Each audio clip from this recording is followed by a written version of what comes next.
মানুষ তার জীবনে দুই ধরনের পরিস্থিতিকে খুব ভয় পায়। এক, কোনো কারণবশত কারোর সামনে নত হওয়া। দুই, কোনো কারণে নিজের চরিত্র থেকে, নিজের মূল্যবোধ থেকে বিচ্যুত হওয়া। এবার কেন হয় এরকম যে কথায় কথায় কারোর সামনে নত হতে হয়? কেন বারংবার নিজের চরিত্র থেকে চ্যুত হতে হয়? এরকম কেন হয়? এটা তখনই হয় যখন আমাদের শিক্ষা এবং মূল্যবোধের অভাব থাকে।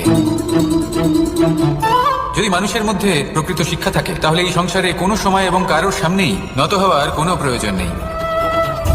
যদি মানুষের মধ্যে মূল্যবোধ থাকে তাহলে তাকে নিজের মূল্যবোধ বা চরিত্র থেকে বিচ্যুত হতে হয় না, তা সে যাই হয়ে যাক না কেন। কোনো বালককে যদি জন্ম থেকেই সুশিক্ষার অধিকারী করা হয়, শিক্ষিত করা হয়, মূল্যবোধের অধিকারী করা হয়, তবে সে এই সংসারে এমন কর্ম করবে যাতে সে নিজেকে, নিজের পরিবারকে, সমগ্র সমাজকে গর্বিত করতে পারে। শিক্ষা লাভ করুন, মূল্যবোধ লাভ করুন।